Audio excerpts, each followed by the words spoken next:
한번 따라합시다. 하나님 나라의 대리 통치자.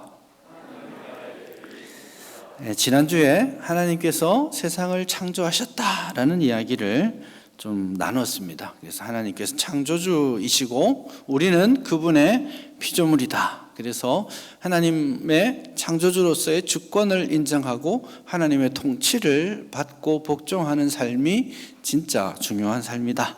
그게 출발점이다. 그렇게 말씀을 드렸는데요.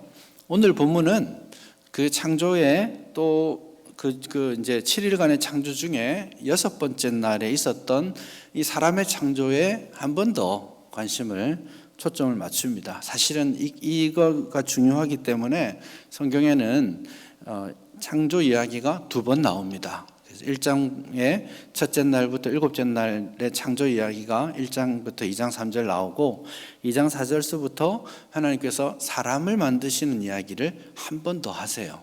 그러니까 누가 봐도 사람을 만드시는 게 가장 중요한 하나님의 이벤트였다라는 것을 볼 수 있습니다. 1장 안에서도 그게 아주 뚜렷하게 나타나고 있습니다. 그 부분을 좀 더 이야기했으면 좋겠고요. 그래서 하나님께서 사람을 만드실 때 가장 존귀한 모습으로 만드셨다. 근데 그걸 한마디로 말하면 뭐라고 말해야 되냐면 구약과 신약에 아주 중요한 흐르는 아주 중요한 하나의 전제인데요. 하나님의 형상대로 창조되었다. 이겁니다. 한번 따라합시다. 하나님의 형상대로 창조된 인간. 이게 인간의 최고의 가치를 드러내는 한마디 말입니다. 하나님의 형상대로 창조되었다. 요즘 세상이 사람이 얼마나 존귀하고 위대한가에 대해서 이야기를 많이 해요.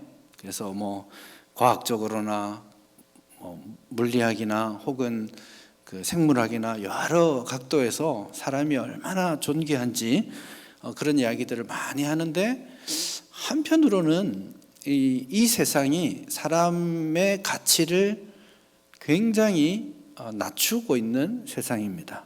그래서 사람의 생명이 무엇보다도 중요하고 사람이 최고로 존엄한 존재다라는 것을 이야기하면서도 사실은 다양하게 인간성이 말살되는 그런 세상을 살아갑니다.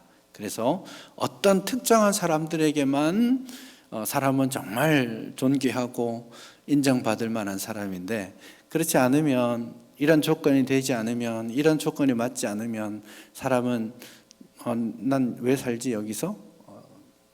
그런 자존감 떨어지는 그런 삶을 사는 게 이 땅의 삶인데요. 사람의 존엄성을 가장 극명하게 성경이 강조하는 한마디가 바로 너는 하나님을 닮았어. 이렇게 이야기하는 겁니다. 이제 앞에 있는 2과와 오늘 3과를 한번 살짝만 연결해 보자면 이겁니다. 2과의 핵심 주제가 하나님께서 세상을 창조하시고 세상의 유일한 통치자이시다. 이거 아니에요. 그건데 오늘 본문은 뭐라고 말하냐면 너도 통치자야. 이렇게 말씀하시는 거예요.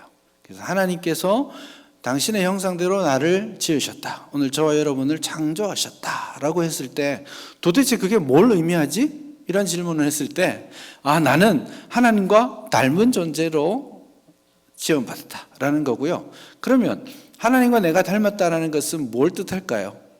얼굴이 닮았단 말인가요? 어떻게 손가락이 발가락이 닮았단 말인가요? 하나님은 영이시잖아요. 모양이 있으신 분이 아니에요. 근데 하나님을 닮았다라고 말하는 것은 대단히 추상적인 그런 느낌이거든요. 근데 그 하나님을 닮았다라는 말을 성경이 풀어나가는 방식을 통해서 한번 볼 수 있는데요. 하나님을 닮았다라는 말을 일단은 어떻게 풀어가고 있는가를 한번 보면 좋겠고 그게 이제 1장 26절서부터 나오는 내용입니다. 우선 성경을 한번 읽어봅시다. 1장 26절부터 28절까지 한번 읽어보겠습니다. 다 같이 읽어볼까요? 시작. 하나님이 이르시되 우리의 형상을 따라 우리의 모양대로 우리가 사람을 만들고 그들로 바다의 물고기와 하늘의 새와 가축과 온 땅과 땅에 기는 모든 것을 다스리게 하자 하시고 하나님이 자기 형상 곧 하나님의 형상대로 사람을 창조하시되 남자와 여자를 창조하시고 하나님이 그들에게 복을 주시며 하나님이 그들에게 이르시되 생육하고 번성하여 땅에 충만하라 땅을 정복하라 다스리라 하시니라. 아멘. 근데 사실 이걸 딱 읽으면 깜짝 놀라는 부분이 하나 있습니다. 그게 뭐냐면 하나님이 이 창조의 7일 동안 뭔가를 창조하시잖아요. 창조하시는데 사람을 창조하실 때 하나님이 전혀 다른 마음가짐과 행동을 하고 계세요. 그래 그게 아주 뚜렷하게 이 여섯째 날에 드러납니다. 딱 그냥 내용만 봐도 여섯째 날은 다른 날보다 2배 이상으로 길게 쓰여져 있죠. 그리고 뭐뭐 하자, 뭐뭐 하자 이런 표현을 많이 쓰세요. 이게 뭐냐면 빛을 만드실 때, 궁창을 만드실 때 다 문법으로 치자면 3인칭입니다. 그래서 빛이 있어라, Let there be light 이렇게 빛이 있어라, 하늘에 궁창이 있어라, 새가 있어라 이렇게 말씀하시는데 사람을 만드실 때는 하나님 삼위 하나님이 자 모여봐 우리가 우리의 모양대로 우리 형상대로 만들자 다스리게 하자 이게 뭐예요? 의논하시는 거예요. 사람을 전혀 다른 마음가짐으로 만들고 계신다라는 겁니다. 그래서 이번 과의 첫 번째 대답이 뭐냐면 하나님 나라 창조의 정점, 하나님의 나라 창조의 최고 높은 지점에 사람을 만드시는데 있다라는 겁니다. 그렇게 하면서 우리가 하나님을 닮았다라고 하는 순간 우리는 하나님 비슷한 그런 가치를 가지게 되는 겁니다. 물론 존재론적인 그런 가치는 아니지만 우리가 하나님을 닮았기 때문에 또 혹은 세상에서 하나님을 대표하기 때문에 우리가 세상이 우리를 함부로 할 수 없는 그런 구조가 되는 거죠. 예를 들어서 미국의 대사가 우리나라에 와서 공식적인 업무를 본다고 했을 때 그 사람은 그냥 단순한 미국의 대사 한 사람이 아니라 미국을 대표하는 사람이죠. 그와 마찬가지입니다. 하나님께서 세상을 창조하시고 당신이 이렇게 다스리실 때에 대리인을 세우셨는데 그게 사람이라는 거예요. 그래서 세상에 대해서는 하나님의 권위를 가지고 통치할 수 있는, 그래서 하나님이 통치자이신 것처럼 우리도 하나님을 닮아서 통치하는 대표자로 서게 됐다라는 것을 본문이 가장 먼저 말하는 거예요. 그래서 하나님의 형상이 뭐지? 라고 딱 하면 1번 통치에 있습니다. 하나님께서 통치하시는 분이기 때문에 하나님의 형상대로 지음받은 사람도 작은 왕으로서 통치한다. 이 땅에서 세상을 통치하고 1장 2장에서 아담과 하와가 어떻게 세상을 통치해 가는지도 봅니다. 그래서 땅을 경작하면 땅은 먹을 것을 내놓게 돼 있고 짐승들이 지나갈 때 너는 목이 기니까 기린, 너는 사자, 너는 또야지 이러면 이름이 되고 제 이름은 돼지입니다, 제 이름은 사자입니다 하고 순종하는 모습이죠. 그게 통치하고 있는 그런 이미지들을 보여주고 있는 거죠. 그래서 하나님의 형상대로 내가 지음받았다, 그것은 내가 세상에서 세상을 다스리는 존재로 세워졌다라는 것입니다. 우리는 이렇게 통치하다가 마지막 날에 주와 함께 하나님의 보좌 우편에서 함께 하나님 나라에서 왕노릇하는 그런 자리에 가게 되죠. 그게 첫 번째 에덴에서의 사명을 최종적으로 하나님 나라에서 완성하게 되는 것이죠. 그러니까 난 이제 하나님의 하나님의 대리인이야, 이 자세를 우리가 잊지 않아야 돼요. 세상에서는 당신의 가치는 하면서 이런저런 조건을 대요. 얼마나 뭐 가지고 있니? 얼마나 배웠니? 뭐 얼마나 높은 지위를 가졌니? 뭐 어쩌고 저쩌고 이런 소리를 하는지 모르겠지만 그런 것들이 우리의 가치를 결정하는 게 아니고 하나님께서 나를 지으셨고 나는 하나님을 닮았고 나는 하나님의 대표 선수야. 이겁니다. 그래서 하나님이 나를 실수로 지으신 게 아니라 당신이 계획하시고 의논하시고 삼위 하나님의 걸작품으로 우리를 만드셨다라는 것을 꼭 기억했으면 좋겠습니다. 한번 따라합시다. 나는 하나님의 작품이다. 나는 하나님의 걸작품이다. 이 작품이라는 이 말에서 시라는 말이 나왔어요. 시를 짓듯이 하나님께서 나를 지으셨다. 그거를 여러분 꼭 기억하시기를 바랍니다. 여러분 무엇이 여러분의 자존감을 낮추고 있는지 저는 잘 모르겠지만 세상은 끊임없이 그런 평가들을 우리에게 할 거예요. 그러나 절대 잊지 마세요. 난 하나님의 걸작품이야. 하나님이 최고로 잘 만들어 두신 하나님의 작품이다 하는 것을 꼭 기억했으면 좋겠습니다. 한 가지 더, 하나님께서 당신의 형상대로 지으셨다라는 말이 의미하는 두 번째는 27절에 나옵니다. 27절을 보시면 이렇게 나와 있어요. 하나님이 자기 형상 곧 하나님의 형상대로 사람을 창조하시되 어떻게 지으셨다고요? 남자와 여자로 지으셨다. 야, 이게 뭐죠? 여러분, 하나님의 형상은 관계적인 말입니다. 그래서 하나님과 나 사이에 관계적인 거예요. 하나님과 우리가 지향점을 맞추고 하나님이 화구야 부르시면 예 하나님 부르셨어요 라고 대답할 수 있는 관계, 그 관계가 하나님의 형상의 뚜렷한 특징입니다. 그래서 하나님이 우리를 만드실 때 관계적 언어로 만드셨잖아요. 우리가 만들자, 다스리게 하자, 그렇게 관계적인 용어로 만드시고 또 우리를 만드시되 남자와 여자로 만드셨다 이렇게 말씀하시죠. 그래서 나 자신이 하나님의 형상입니다. 맞죠? 우리는 하나님의 형상입니다. 그런데 그 하나님의 형상을 더 잘 구현해 나가기 위해서 우리는 관계적 삶을 살게 됩니다. 그래서 하나님이 하나님의 형상대로 사람을 만들 때 남자와 여자로 만드셔서 둘이 짝지어 주셨어요. 그래서 태초에 하나님의 형상을 잘 이루도록 만드신 첫 번째 제도가 부부인 거예요. 그래서 부부 생활을 하면서 하나님의 형상을 잘 이루어 가야 됩니다. 두 사람이 서로 의지하고 신뢰하는 가운데 혹은 두 사람의 차이들을 경험하면서 다듬어져 가면서 깎여가면서 인격이 성장하고 하나님의 형상을 하나님을 닮아가는 그런 거죠. 또 이 관계적 용어가 어디에 나타났냐면 교회에 나타납니다. 그래서 이 결혼과 교회, 하나님의 형상 이 세 가지가 서로 다 연결되어 있습니다. 그래서 하나님께서 우리를 교회로 부르신 것은 요즘 온라인으로 다 예배할 수 있고 여기저기 다 괜찮잖아요. 예배 다 드릴 수 있죠.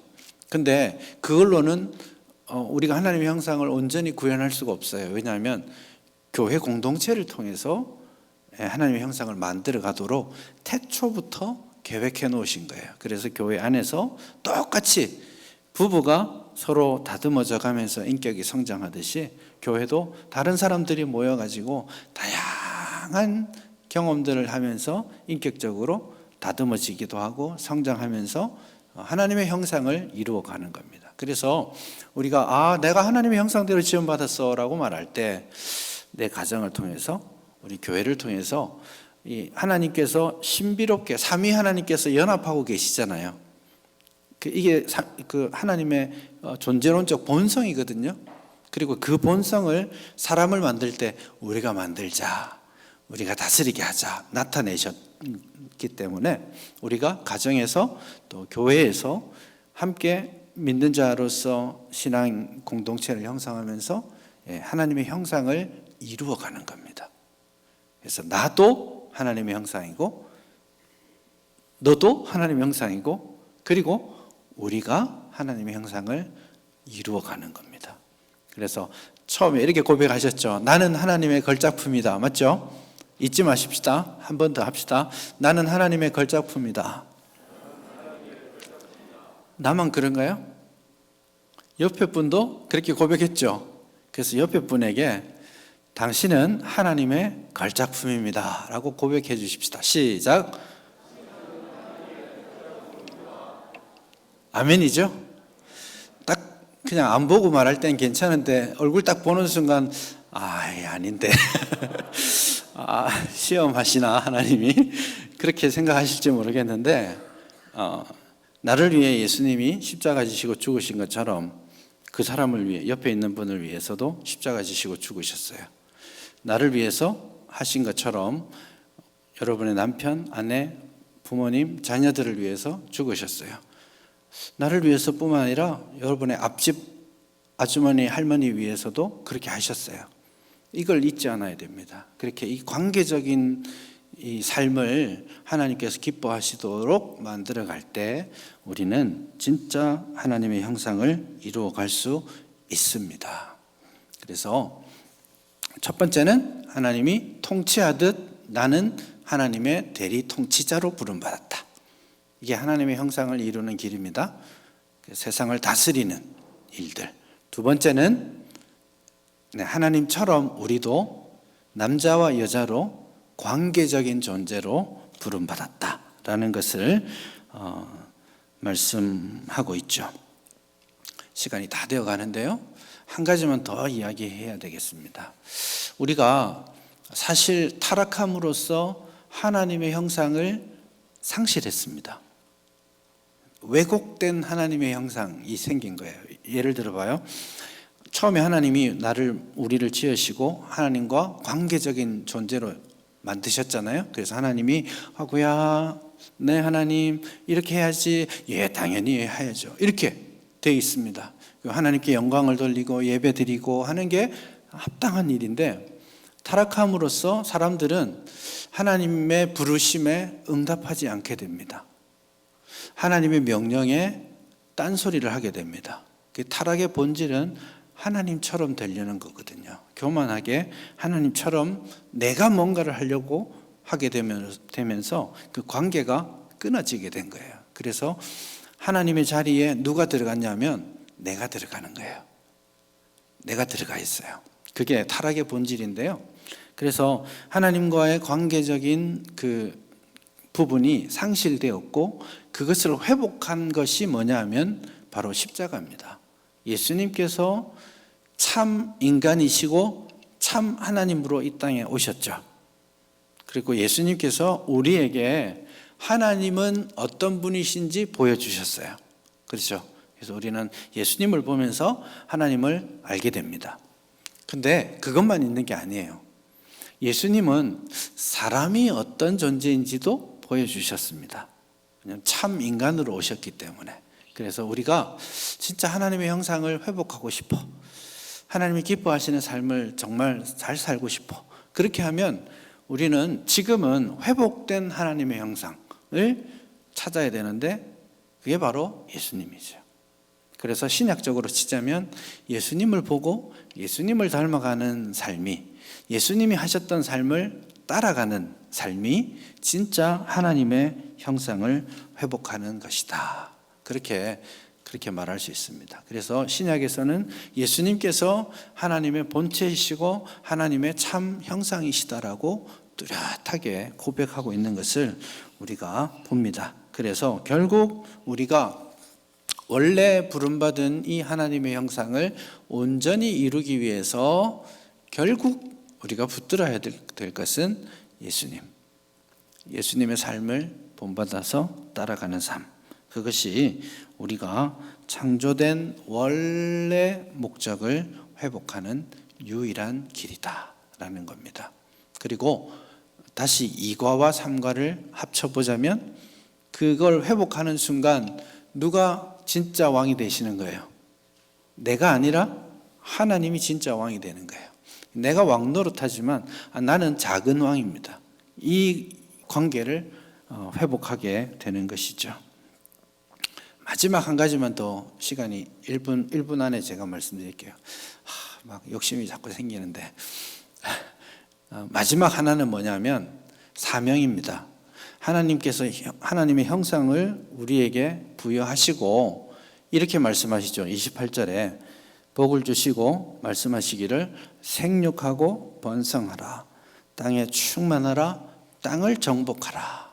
온 땅에 흩어져서 하나님의 나라를 이루어라. 그게 하나님의 형상을 이루는 마지막 세 번째입니다. 그래서 하나님의 형상은 그 온 세상에 하나님의 통치가 나타나도록 하는 것. 그래서 생육하고 번성하는 것, 흩어져서 열방 가운데 하나님의 이름이 선포되도록 하는 것, 땅 끝까지 증인의 삶을 사는 것. 그것이 우리가 구현해내어야 될 하나님의 형상입니다. 40쪽에 마지막 하나님의 나라 세 번째 줄부터 한 번만 같이 읽고 마치겠습니다. 정리, 하나님의 나라 세 번째 줄 끝에 하나님의 형상부터 읽어보겠습니다. 시작. 하나님의 형상, 인간만이 하나님의 성품과 능력을 가지고 하나님과 교제하면서 하나님의 뜻대로 이 세상을 다스릴 수 있습니다. 하나님은 이러한 대리 통치를 잘 감당하도록 필요한 모든 복을 내려주실 것을 약속하셨습니다. 이렇게나 하나님께서는 인간을 지극히 사랑하십니다. 하나님께 사랑받는 우리는 복됩니다. 아멘. 하나님의 형상을 이루자. 하나님의 형상을 회복하자. 이게 우리의 주된 기도 제목이고 우리의 사명이다라는 것을 기억하고 한번 그 제목으로 기도했으면 좋겠습니다.